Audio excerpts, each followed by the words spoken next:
With that, we come to the end of this debate session. We will move on to the last discussion for the evening: technology, innovation, and ecosystem. That's been one of the most important sessions of APPMC platform. The management committee of SBMA makes special efforts to bring in latest from the world of technology that is relevant for the industry. This year's session would focus on popular use case for digital fintech, gold, silver, and platinum. We have a very interesting set of panelists spanning across continents. Barry Ip, Head of Digital Innovation, CGSC from Hong Kong. Mr. John Dean, CEO Trovio from Australia. Mr. Karim Rafa, Head of Business Development from Cash Gold, Singapore. And Mr. Urs Rusli from Exidras, Switzerland. Let me give a brief introduction about each of our speakers, starting with the moderator of the session, Mr. Stephen Lowe. Mr. Stephen Lowe currently is the consultant for the precious metals industry. Until recently, Mr. Stephen Lowe was the head of business development at TradeWinds Market, a digital precious metal platform. Before joining TradeWind, Mr. Stephen worked with Scotiabank for 20 years, holding numerous management positions, including global co-head of the bank's base and precious metals business. He has served as a director and trustee on numerous notable boards, including as vice chair of the London Bullion Market Association. Next.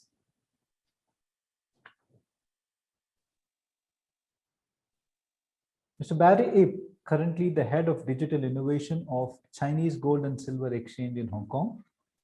He has 25 years of experience in futures and commodities, with hands-on experience in securities trading and clearing and trading systems integration. Prior to joining CGSC, Mr. Barry Ip worked with Industrial and Commercial Banking Corporation ICBC to assist in strategically expanding its futures brokerage business and to provide coverage of global market access for its client. At ICBC, Mr. Barry led the efforts in setting up futures trading platform, trade management, and client onboarding. Over his career, Mr. Barry has worked with various organizations such as the Hong Kong Mercantile Exchange, SocGen, and New Edge, where he lent his experience and expertise in electronic trading and market access. Mr. John Dean is the Managing Director and CEO of Trovio. He was previously the CEO of TCM Capital, an asset manager and advisory firm focused on digital assets.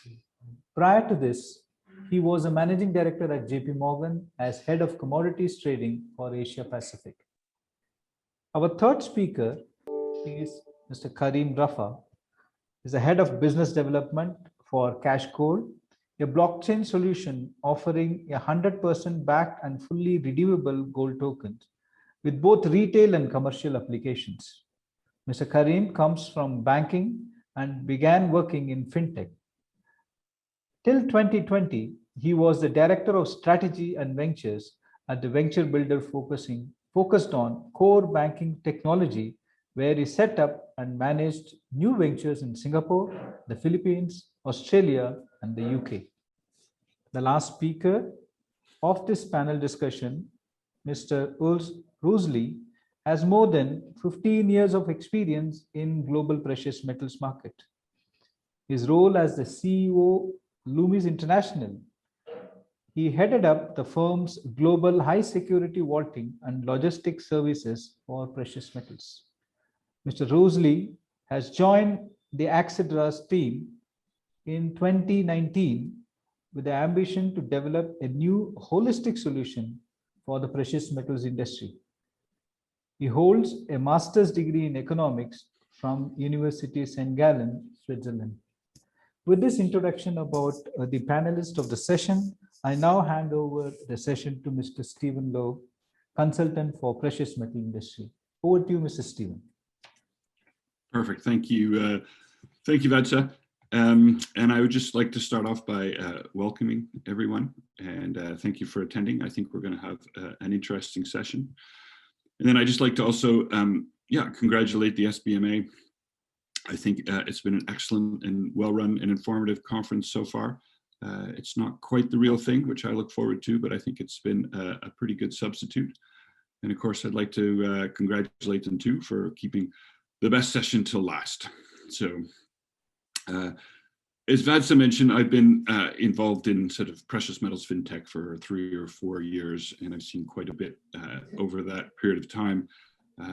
There's been the proliferation of gold digital tokens. I think we've seen 150 to 200 of them introduced over that time period. There's been numerous, supply chain tracking, provenance-based solutions, as well as lots of bar integrity solutions introduced over that time period. I think, the market has generally, and I think you heard it in the previous session, been a little disappointed with adoption and the speed of change. I think certainly in the digital token space, a best estimate is maybe there's $800 million of assets under management, which compared to the $7 trillion of gold investments is a drop in the bucket. And so I think it has been a little slow, but let's also be clear. I think that in the next 5 years, if we look at the way gold will trade, the way investors will invest, the way investors will hold gold, I think things will be vastly different. So the gold market has been one of the last to adapt and progress. Realistically, nothing has really changed in the 20-25 years that I've been involved in the business, besides the gold ETF, which was now 20 years old. And I don't think if you listen to the first keynote speakers, both from the World Gold Council and the LBMA, both of them, were speaking out about their priorities, and technology played a huge part in their priorities in trying to deal with some of the issues in the marketplace. And those issues around transparency, integrity, accessibility, fungibility, responsible sourcing. The market is looking to technology to solve some of those questions. So, and as Gregor just said in the previous session, I think we're going to live in some very interesting times in the gold market for the next 5 years.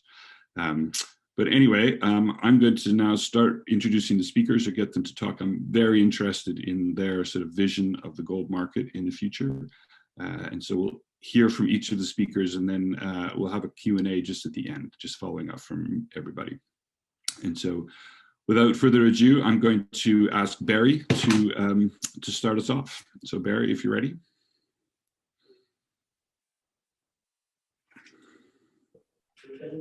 Sir, Mr. Barry would be joining us very soon. Can you just go on to the next speaker as we wait for him? I certainly can. Okay, so we won't start with Barry. I think next up was John. So John, if you wouldn't mind leading us off, then that'd be great. Thank you. Yeah. Hi, Stephen, and thanks for having us. I was used to be based in Singapore, so hopefully next year we can actually be there in person and doing this all together at some stage, because it feels like we're at the tail end of it. Just quickly, am I meant to be sharing my screen for the slideshow here, or we will do it for you, sir. We will do it for you. Great. So maybe we could just start on the first slide, and I'll talk a little bit about Trovio and the company and where we sort of came from, to give you some concept of how we are now evolving in the digital gold space, and actually really the digital precious metal space. So yeah, here we go. So Trovio was incubated out of the Capital Markets CRC, which is a cooperative research centre down here in Australia, which is a government-funded as well as industry-funded research centre around really creating new technology, disruptive technologies. And some of the backers into that are companies like NASDAQ, the Reserve Bank of Australia, Macquarie Bank, NAB, all these sorts of major institutions that are interested in what can be innovated in the space, not just obviously in the precious metal space, but really the financial economy. And Trovio was incubated out of that business. In its original format, a company called DigiCash, which actually was one of the first, or actually the first company to digitize currency. And that technology is what underpins Trovio's solution today for the precious metal market. We extended that to gold, first and foremost with the Perth Mint, using a digital certificate solution, which allows us to digitize physical metal, whether it's allocated, unallocated, pool allocated, whatever it could be, cryptographically secure, but on a central registry. So what that really is a first step into digitization, understanding that you have the rails to take any form of asset. Obviously, we were here talking about precious, but precious metals into the digital universe. And we've started extending that solution now, really, since we developed the business back in 2017. Since then, we've done a number of things. We're part of the Universal Protocol Alliance, which is mentioned there on the left, which is a blockchain solution where we act as the commodity digitization agent. We're a member of the Digital Finance CRC, which is another research cooperative centre down here. We've done exclusive deals on the carbon side, and I'll come back to carbon later on when we talk about provenance and what that actually means. And today, where we are as a business is we have an end-to-end digital solution from provenance, so effectively supply chain tracking, ESG scoring, digitization, both on a central registry, as well as tokenization, which is taking onto a public blockchain. And we were the first company in the world to release a public blockchain token with a government guarantee called the Perth Mint Gold Token, as well as decarbonisation. And that's what I mentioned before around the CBL markets and the partnership there, and taking a new product to market, which we're actually releasing in about 6 weeks, called Gold Zero, which is effectively a decarbonised gold product for the space. So with that, maybe we go to the next slide and I'll talk about our ecosystem and what it means. So as I said, we have what we call like a modular offering. So all of these solutions can be taken individually or as a package. And what that does is it allows really the provenance data. So obviously the mine site where it may come from, the refinery data, ESG, which is coming very topical at the sort of the investor level. And my background is predominantly at the institutional sort of side of things, superannuation funds, pension funds, etc. We take that data, we take it directly into our digital certificate solution, which is called Trovio Bridge there. That links the physical metal with that data in perpetuity. So it obviously is kind of decommoditizing commodities to some degree and creating a new asset in the fact that now that gold is different to gold sourced from different mines, has a different ESG score, which, as I've mentioned before, investors are now valuing differently. We're seeing that in basis markets around the world, whether you talk about greener gold or a number of different offerings, as you mentioned before, Stephen.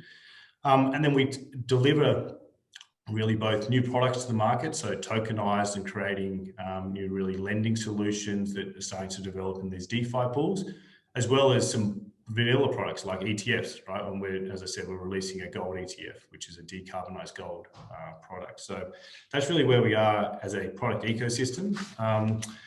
Now, if you go to the next slide, I'll just quickly touch on why we think there's benefits, and I'll get to really where I think we'll look forward to in the future, which I think is probably more relevant for this panel. But to me, the benefits of digitization, they're numerous, right? And obviously this is just a couple of points which really allow, I guess, day one, what it really means for the community or the entire industry around gold and silver and platinum, palladium.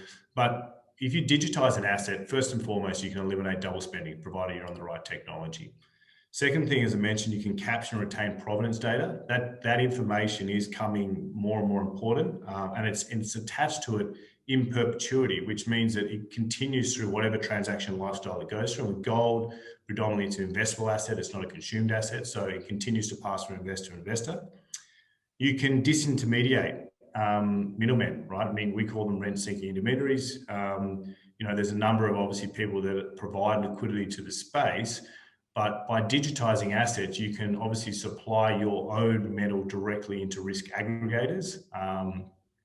And that could be people that are providing best gold pricing, which is a lot of financial institutions which currently perform those functions. Financing opportunities increase by linking provenance data. You can obviously access and lend that on balance sheet at different rates because you can now definitively prove that you have gold from those sources. And there's a number of new solutions, which I wasn't in the last session, but in DeFi pools of what's happening on that front, is starting to develop definitely in the commodity space as well. And that's whole new working capital facilities that are holding for industry participants that are holding metal on their balance sheets. And then lastly, carbon neutrality.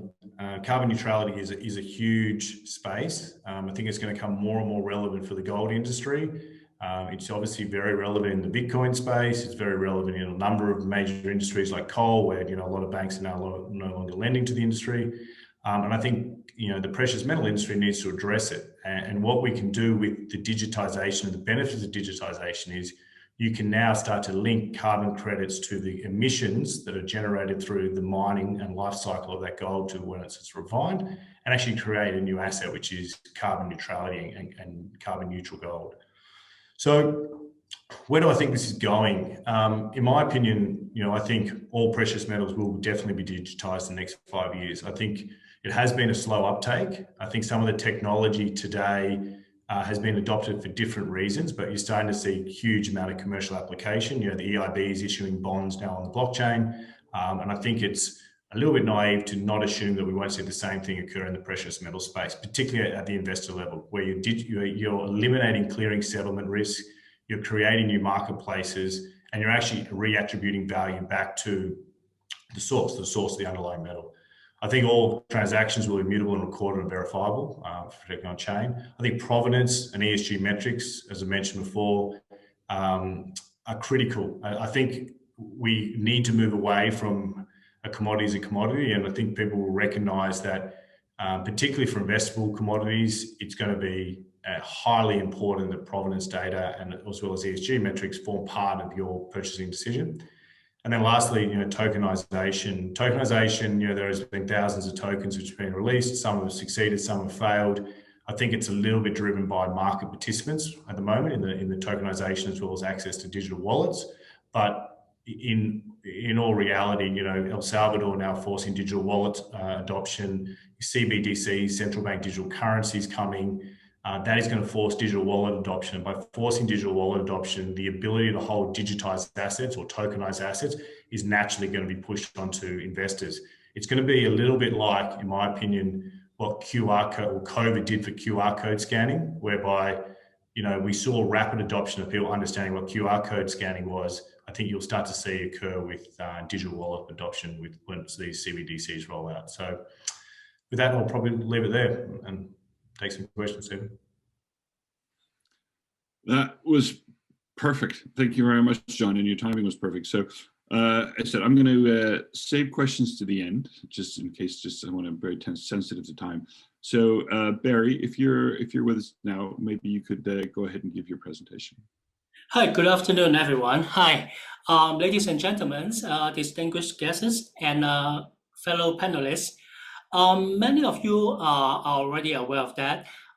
Chinese Gold and Silver Exchange has been working hard over the past year on our gold-backed blockchain product called GoldSip. Today, I'm here to announce that, next slide, please. Today, I'm here to announce that we have established GoldSip business operation here in Singapore. Because of its legal clarity on the operation of a gold-backed token. We have joined the Singapore blockchain community with our first gold token project. Singapore has announced that the regulatory framework for crypto business through the Payment Service Act. That's why many large fintech companies has been stepping up effort to expand into Singapore.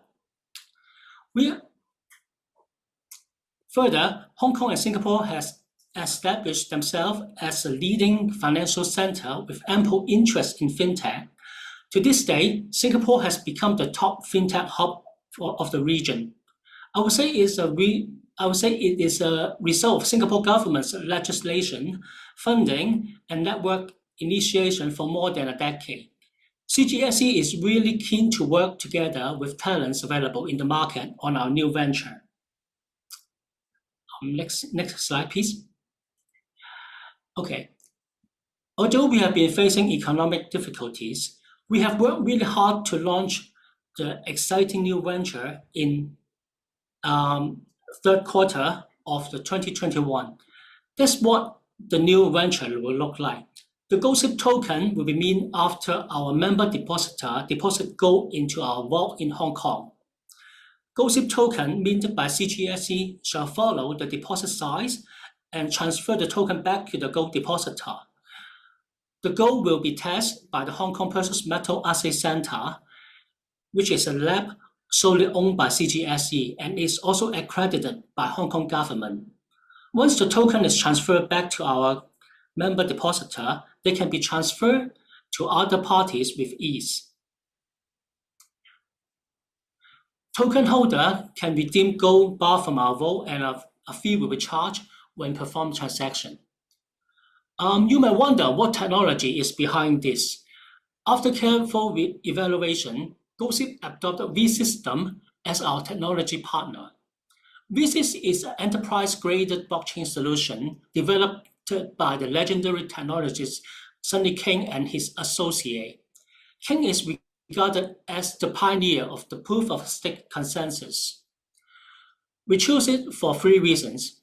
First, maybe back a little bit, sorry, jump a little bit fast, the slide.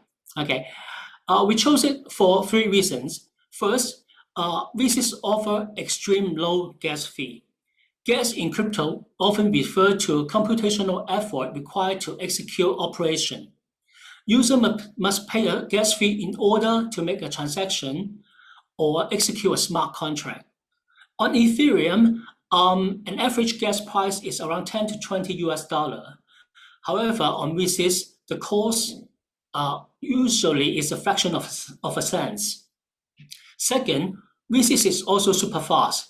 It can deliver 250% better performance compared to Ethereum. The transaction bandwidth of vSys is also scalable to meet future demand.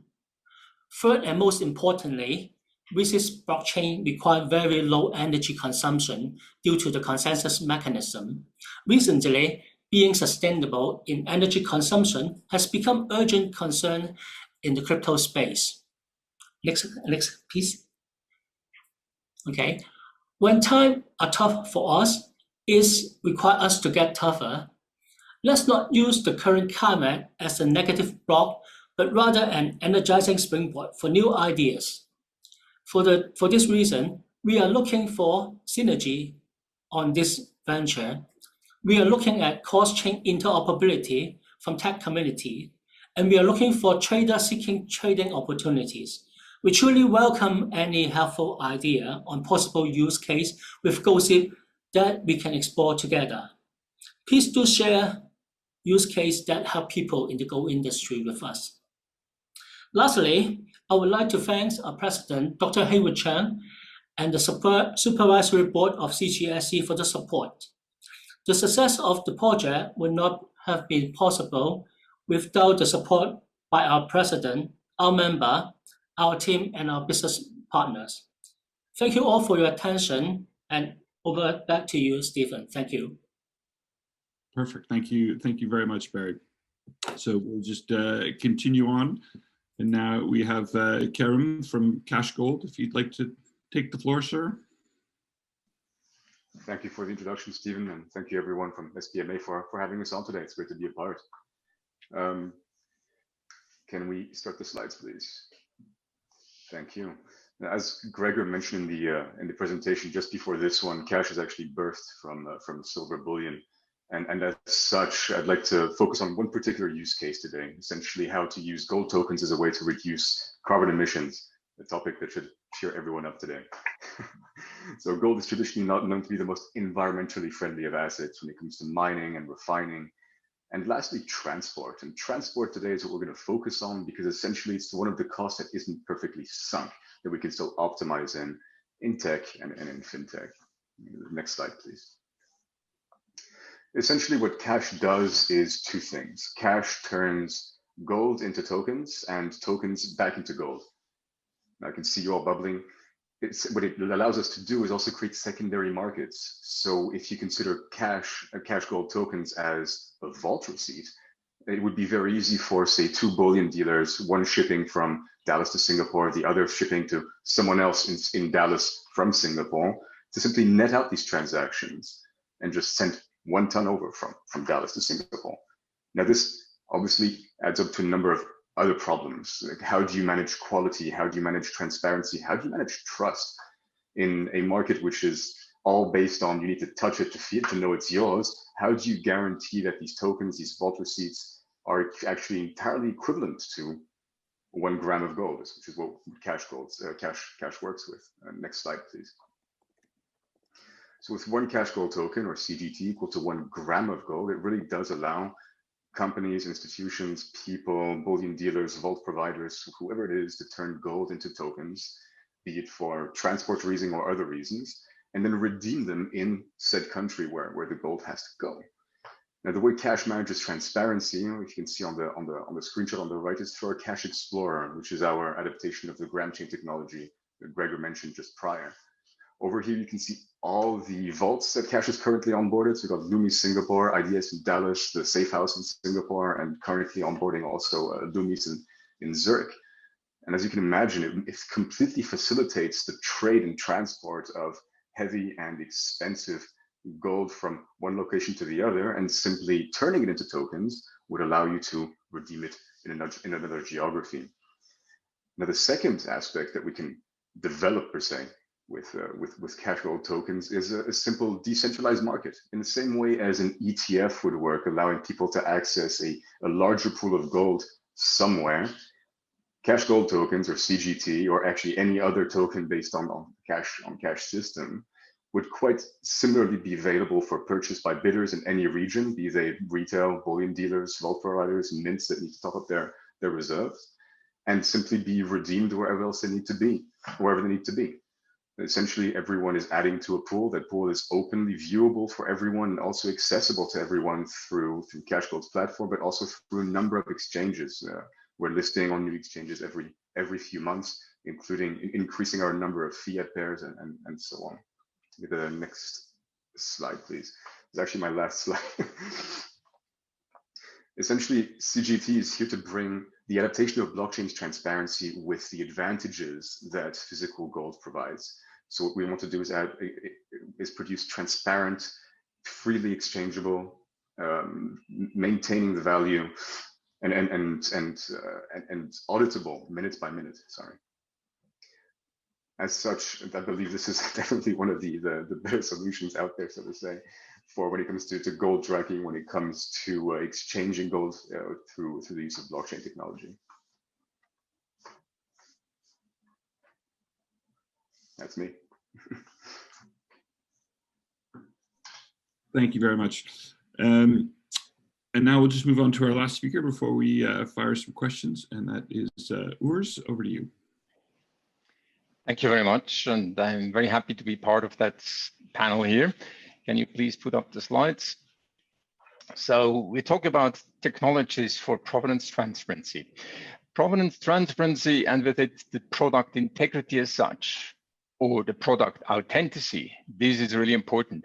So this big topic is really the key parts we're going to talk about here. And before I start to go into the slides, let me really say that I want to show you how this modern technology, modern information technology, such as distributed ledger, can solve this issue of transparency in terms of provenance. And we as Exceeders, we have built this solution together with the key market players. So we put all the Swiss refiners on a table. We define data standards. We're working very closely with the regulators, such as LBMA, World Council, etc., and as well with the biggest global logistic companies together to put this together. The system is live, the solution is up and running, and we already have members from the refining side. So LBMA approved refiners, logistic companies, banks, and of course, mines onboarding on the platform. Before we get on the solution, let's quickly go have a look at the challenges, because each stakeholder of this market has specific challenges. If you push just one more button, please. Yeah. So if we see the mining side, and it has responsibility sourcing issues, how to document it. That's as well valid for the recycled gold as for the mining. So it covers all the supply chain part of the gold market or the precious metal market. It's transparency about where the material is coming from. And it's as well how to finance it. So how do you actually prove the evidence of the material? Second, it comes to the refinery. The refinery as such has, of course, the responsibility to document the provenance, but it has as well the second issue. It has to protect itself or its products against counterfeits. Lately, there are a lot of products with brands attached to the product or on the product, which is actually not true. So we call them really fraudulent bars, even though it's gold, but it's not the same origin of the gold. And of course, for the refiners, it's the financing as well. And for the market, then for the traders, for the banks, it's about integrity of the product. It's about the reputation risk, how to protect yourself and your clients for any kind of reputation risk where the gold is coming from, and to meet the regulatory affairs. And for the end consumers, next slide. And for the end consumers, it's all about how do you prove the ESG rating or the scoring of a product? How do you make sure that you have a provenance documentation right away available? And how do you make sure that actually your product is of the right authenticity? So it's really important that all of these are challenges which cannot be solved on its alone. So push one more button, please. So they all are interdependent. And it's not that you can solve this on yourself alone as a refinery or as a bank. So you need to, and you are dependent on each other. And that's why we've built the solution, which we call the Bullion Integrity Ledger. Next slide, please. And you just can put another 3 times, please. One more. Good. So here, the Bullion Integrity Ledger, that's an interoperable platform where all the stakeholders from the market actually can be joining. So we are starting from the supply side, such as mine, recycling suppliers. They're putting their material in a digital way, the documents to the material already to the digital way on the platform, so that the refinery, as a producer of this material, can get benefit and has access to these data. The refinery produces the final material and puts it to logistics or vaults, and of course to the bullion banks, traders, or to the industry. Now, being part of the same data platform, all these players have then access to this uniquely tamper-proof data of the provenance of the different gold products or the precious metal product. And of course, we take as well the governance part of it, part of the network, because we don't want to disrupt the market. We want to support the existing players to really use the digitalization to benefit to their own benefit, so that they can be working much more cost effective and trust on each other. So the platform as such is built on the distributed ledger technology, means it's a private network. It is permissible, means that it's only communicating between the business partners. So it's no central party knowing all the transactions. It's just if the producer sends material to the bank, only these two have access to the data. And it's harmonized on data standards. Finally, they can talk the same language. They're not limited within their own data silos. So the banks or the traders have access to the documentation which had been done by the refinery. And it's because it's based on the DLT or the blockchain technology, we can make sure that this data has not been tampered in between. So we know exactly about the transparent proof of documentation. Let me go one step further, please. So as a result, each product, each final product can be a 1 kilo bar, can be a standard bar, refined out of this refinery, gets registered on the platform, and it has its integrity certificate. That integrity certificate is of a digital format and reflects exactly the same data which is already today available on your paper assay is a certificate you get for a product, but it has much more information. It has much more information, and you can get this information whenever you need it on a click. It has the whole provenance information about that product, that specific product. So you don't have to go back to the refinery. Can you please give me more provenance information? That comes with, whenever you buy that product, that comes with the product. You get the digital certificate as well with you. So it creates a big transparency in terms of the provenance and in a very efficient manner. As a result of it, if you go to the next slide, we can You can push 3 times, please. So we can increase the integrity of the products by having the whole value chain as part of this platform of the integrity ledger, because we can make sure that we have tamper-proof data, and we have the data on agreed data standards. So the next party can use it already for its next processing. The platform is tailor-made, blockchain-based, because to make sure that we can make the transparency about the provenance of the products. So transparency on the product level, but if you now push the next 2 buttons, confidentiality on the business transactions. You don't want to share with the whole network with whom you do business with. So you just want to make sure that you have an agreed transparency on the products you're dealing with, but you have your own confidentiality with whom you do the transactions. And because of this permissionable network, we can ensure that we have a peer-to-peer transactions, and only the involved parties actually get access to this data. And finally, if we have the value chain or the supply chain on the same data platform, efficiency clicks in. Digitalizing is everything about creating efficiency in your own internal processes, but much more between business to business. So finally, we have an efficient data transfer from a mine to the refinery, from the refinery on the final product to the bank or to the final investors. And everybody is talking on the same language level and have the same data, tamper-proof, available on a click base. That's what we have developed and is currently running, and we're building the network now to add more clients on that platform.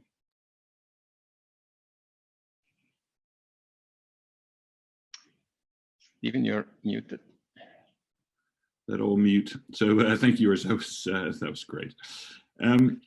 I'm going to start by asking now the hard part, some panelists, some questions. So and then we've got some streaming in from the audience. But John, since you were up first, maybe just 2 questions for you. One, could you just tell us a bit more? I mean, obviously ESG and that whole concept is very topical. So maybe just talk a little bit more about your sort of climate ETF, your zero carbon, and how that's structured.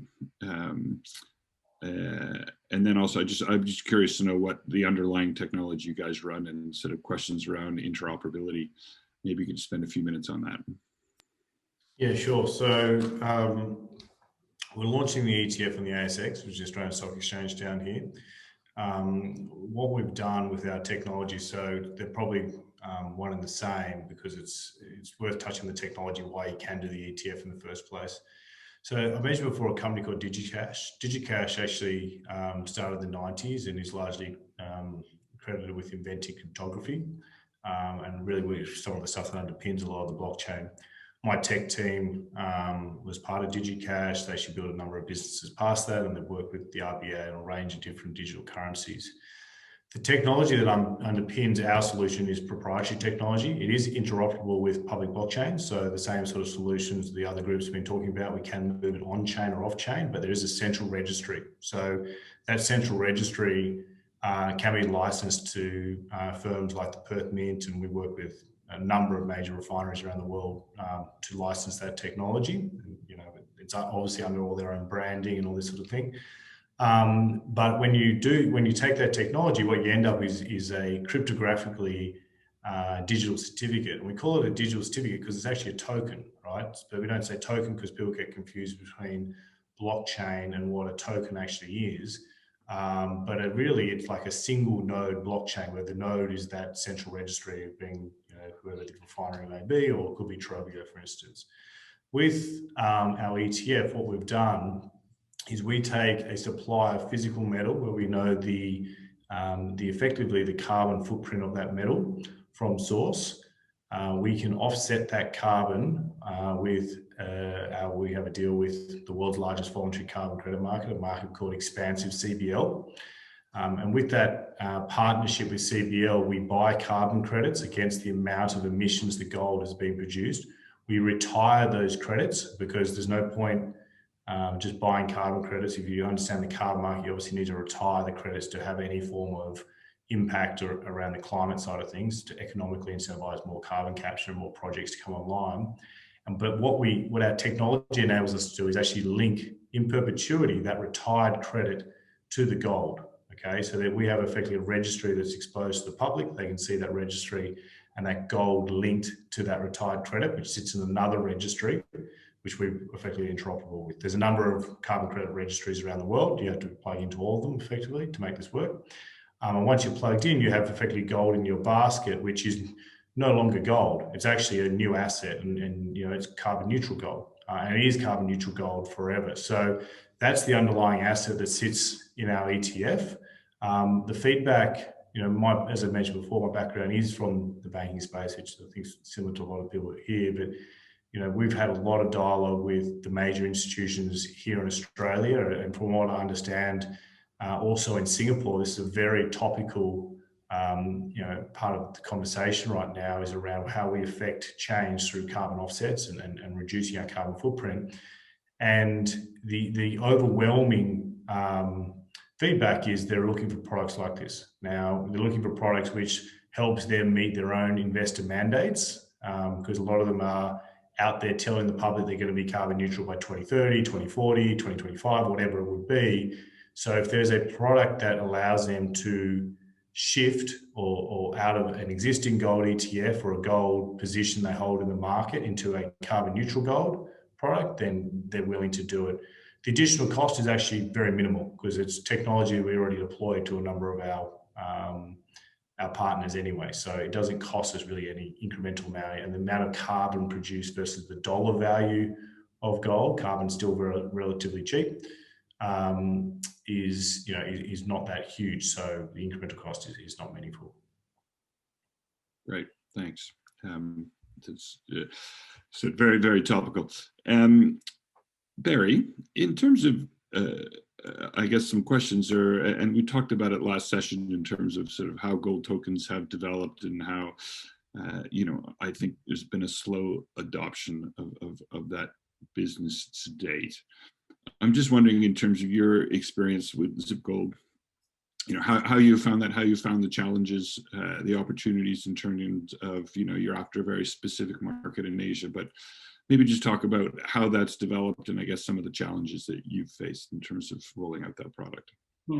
Okay. Okay. First of all, we think that technology is not the major concern in developing our product. However, the most challenge we are facing is with the legal, because CGSE has been institution set up for 110 years, so we have the reputation. So it's the reputation is on the stake. Therefore, we need to launch this product in a legit way.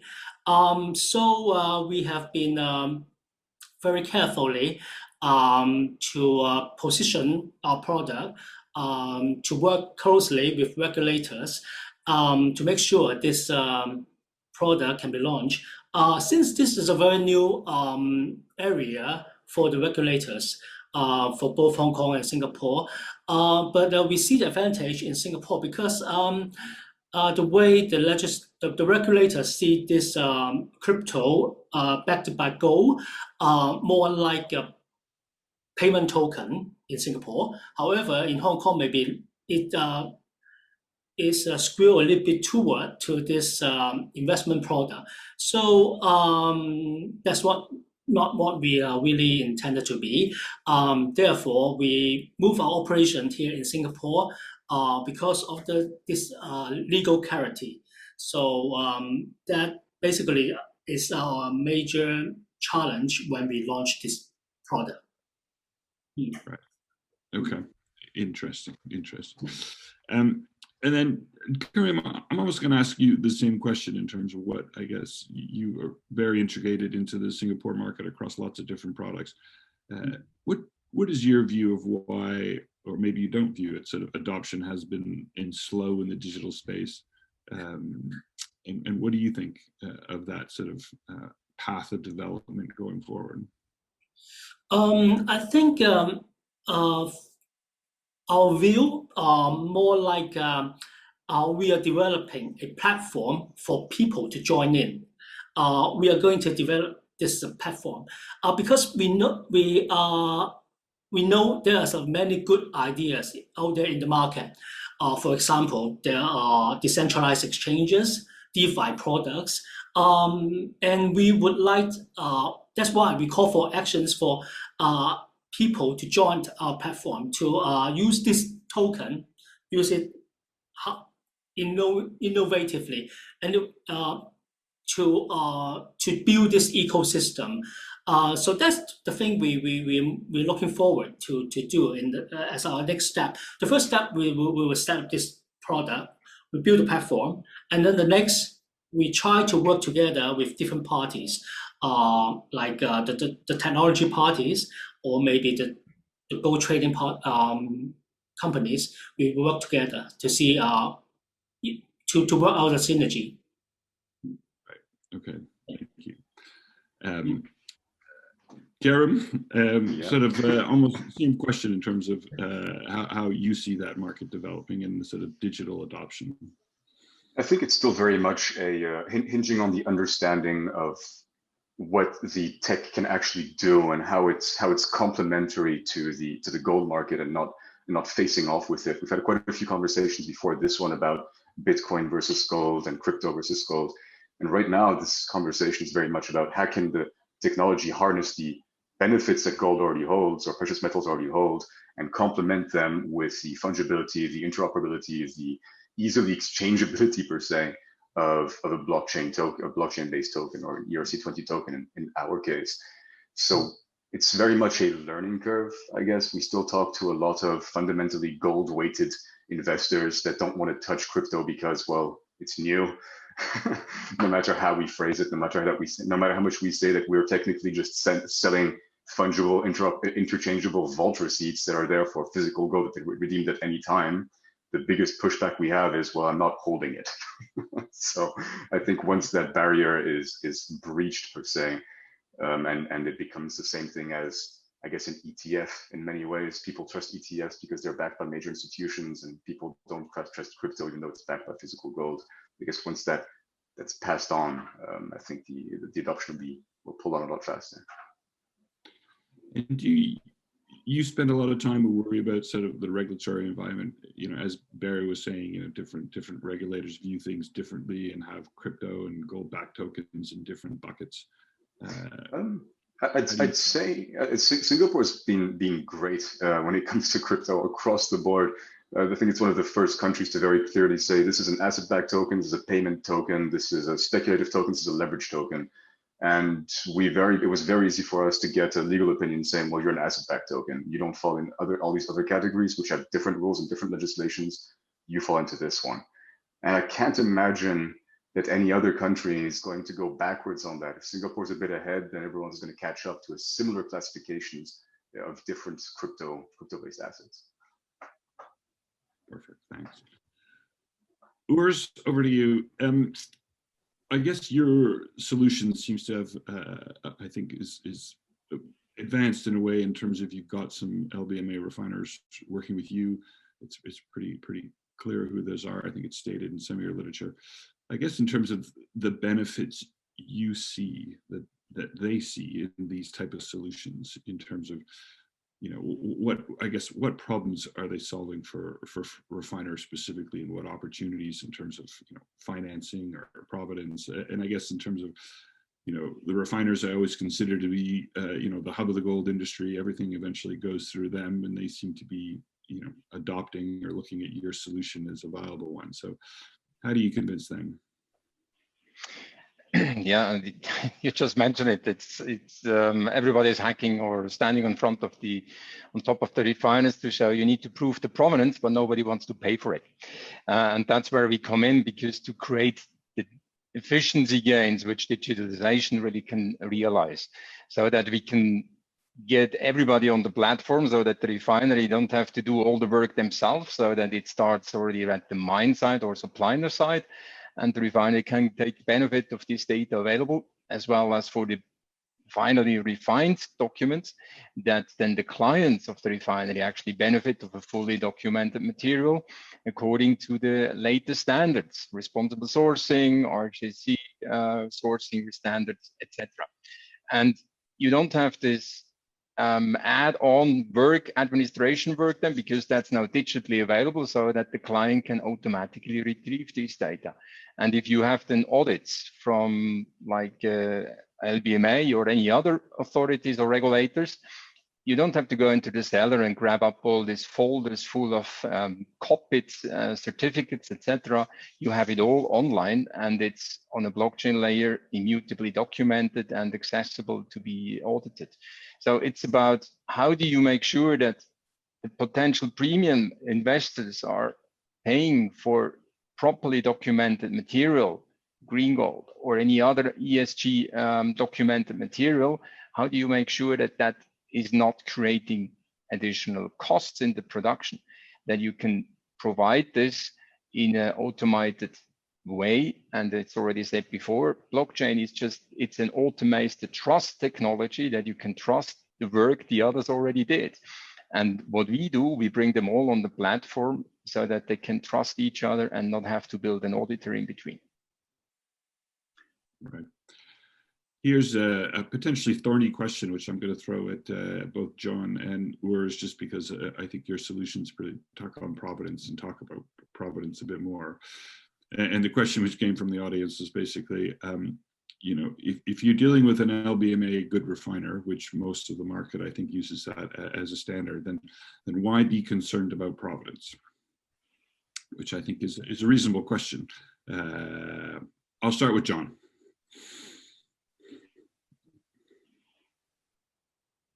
Well, I think there's lots of reasons, right, to be concerned about provenance, right? The LBMA is really just a regulatory, well, not regulatory, it's like it's an authority which tries to put around guidance what they believe the industry standards should be for responsible sourcing, best practices, right, for gold mining. In our opinion, you know, investors are going one step further, right? Like they don't want to just go with what they believe the LBMA standard is for a scalable gold product, right, which is really where the LBMA, even if you look at, you know, the 2019 plus standards, right, which is probably the best in class in what you can get in relation to gold. Investors are now looking for clear clarity around where that gold came from, understanding which mine sites it came from, what their practices were, you know, are they forcing, you know, electric trucks, for instance, right, which you see a lot down here in Australia, or is it just from a generic mine that still supplies to some of the LBMA refiners? So to me, I think it's driven by investor choice or consumer choice. They're forcing that they want more detail on that provenance. And, you know, as I said, I think, you know, all these provenance solutions do need to sit on a blockchain. You know, our provenance solutions also sits on a blockchain, because it's the most important thing is it's verifiable, it's immutable, and it can be seen by the market or where it came from. So to me, I think LBMA needs to work towards working with some of these provenance solutions is probably the best way to put it. And the standards, they shouldn't be trying to set the standards, but they should be working with a lot of these different providers and working out how they can play a part and where the market's going. Yeah, I just want to add here, because it's every refinery is today doing the documentation on its own. So you have a silo from like Argota is doing the whole documentation, or Gambia is doing the whole documentation, Perthman is doing the whole documentation. But the investors, they have different types of golds in front of them. And how do you identify then where these different gold brands are actually coming from? So that's where we came in to say, let's put a neutral platform in the middle that the refiners actually can rely on the documentation given by their suppliers and with the same documentation requested by the buyers. And here an important part comes in that the neutrality needs to stay, the confidentiality of the data needs to stay. And the topic of the LBMA is that you can define standards in terms of here you need to adhere to these standards. But that creates just a lot of additional potential audit work. And if you then as a refinery actually make this data on a platform which is as well accessible from a regulator point of view. If they want to have an audit, you can reduce audit costs, you can make it much more efficient, and you get a certain trust into the market, as John said. So I think we need to use the existing available technology, DLT, and sit together and see how can we actually make the whole market more efficient by adhering to the new ESG standards. Otherwise, it just creates additional costs and nobody wants to pay for it. No, and I totally agree, and I'll just, and I'll say, and I've said many times, in terms of, if you go to a big gold investment house, they'll screen the equities they buy by 1,000 different ESG criteria, but when you ask them what bullion they own, there's really no sense screening of that bullion. It's LBMA. And so they do a much, not that the LBMA standard is a good one, but the level of detail they'll go into to buy a gold equity far, far outweighs what they do for a gold holding. But these solutions provide them the ability to screen to a much more detailed level, which I think they all want to do. And lastly, and I'll throw this back at you, Urs, just because I know you happen to be working, and also there's the whole ASM element. In terms of legitimizing that gold stream. And I know you're working with the Swiss Better Gold people to try and do that. So, I don't even think we can talk about it, but that's also the huge impact, the fact that trying to legitimize the ASM stream into that is useful. So. Yeah, that's very important. And I think here, technology needs as well to be working for small or artisanal scale mining. So it needs to be easy in terms of use, easy access, so they can really put the data already on it. And that gives the trust for the refiners to onboard these sources efficiently and to make sure that they don't spend too much audit work and audit costs on it. So yeah, we are working with the Swiss Better Gold Association here to get this ASM requirements and challenges on the solution as well. That's a bit more challenging than like for the large scale minings, but it shows it's again the same type of data, and it's just the accessibility to the platform which is more demanding. Yeah, and then I just have two kind of speak specific questions. One to Karim. It just is someone's asking what blockchain is Cash specifically using. Cash works on ERC20, but fundamentally the process that we use could be deployed onto a number of newer, cheaper blockchains. We chose ERC20 because it's an established blockchain.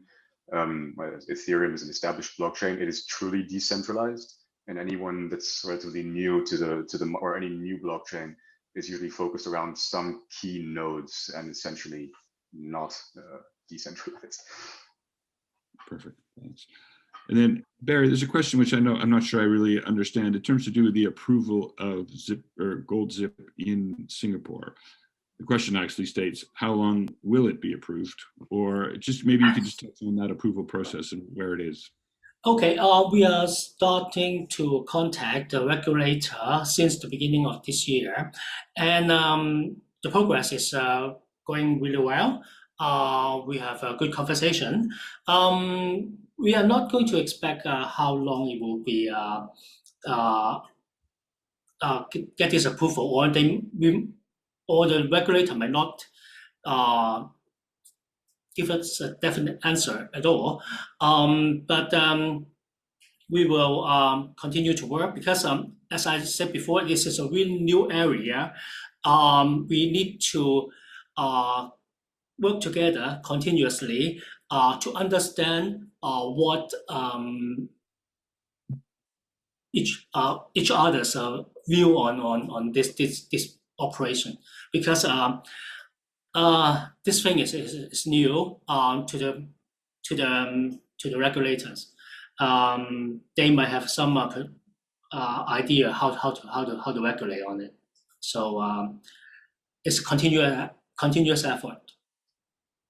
Okay, thank you.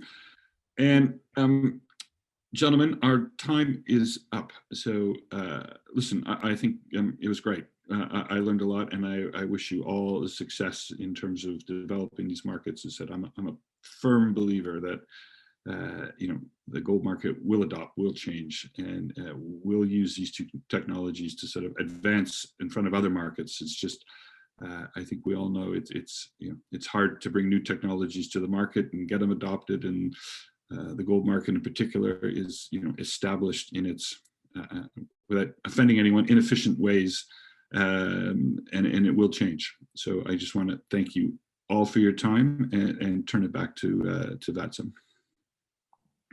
Yes. Thank you all. Thank you so much for all the panelists, Mr. Barry Ip, Mr. John Dean, Mr. Karim Rafa, and Mr. Rosley, for a fascinating discussion on the use case for digital fintech gold or fintech platforms, I would say. A special thanks to Mr. Stephen Lowe for making this session very interesting and also sharing his perspective on this very, very important subject. Thank you all, sir. Thank you very much. Thank you, Vatsam. We have completed all technical sessions of the conference. However, we are left with one important agenda item. Yes, it's a time to express our thanks. To present the words of thanks, I once again welcome Mr. Albert Cheng, CEO SBMA. Over to you, sir. Thank you, Wasa. Good afternoon, evening to sponsors, colleagues, friends, business partners around the world. I'm very happy that we have completed the two-day conference successfully. Thank you for this opportunity to say a few words of thanks at the end of the two-day conference. Perhaps there are many of you out there with conflicting demand on your time.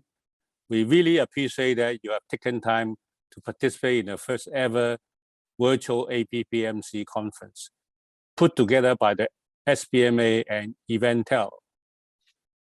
Since our last APPMC in 2019, we were not able to hold any physical conference in 2020 due to the pandemic. After an absence for almost 2 years, we thought it's time to reconnect with the Bullion community.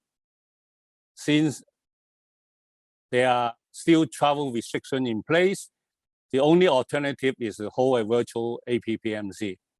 And this is the closest we can get to see all of you live in one place, virtually at least. I want to thank Martin Huxley, our chairman of SBMA, and the management committee of SBMA for the trust and confidence on us. I also want to thank the following sponsors who have generously provided sponsorship to APPMC 2021. They are title sponsor, ABC Bullion, in association with sponsor, Chinese Gold and Silver Exchange, gold sponsor, JP Morgan, LBMA, TD Security, and World Gold Council. Platinum sponsor, World Platinum Investment Council. Refinery sponsor, Rank Refinery. Secure logistic partner, Brings Global. Technology partner, Catch Private Limited. Precious metal analyst partner, Olympus Singapore Private Limited. Classic sponsor, Ashoka Global Singapore Private Limited, Centennial SRL, CME Group, Silver Bullion, and Stonehex. Research partner, Metal Focus. Broadcast partner, Golden Circle, China. Last but not the least, to Enterprise Singapore for its guidance and support to the SBMA. We hope that all of you have found the near physical conference a good experience virtually through a mix of relevant conference session, which is specially curated content from SBMA that is suited for business in Asia Pacific and the personalized one-to-one business networking opportunity useful. If there's any area you feel that we could do better, we welcome your feedback. Lastly, I want to thank all members of the Hubilo conference platform, interpreter, my staff at the FCMA led by Margaret Wong, and our conference partner, Eventel Global Advisory, led by Vasa, for their effort and dedication in putting this together. Once again, thank you everyone for your participation, and we hope that we will be able to meet you physically in APPMC 2022. Until we meet again, stay safe and healthy. Thank you all and goodbye. I would like to pass it back to Vasa. He has a little bit of housekeeping to wrap up the conference. Vasa, I am passing back to you.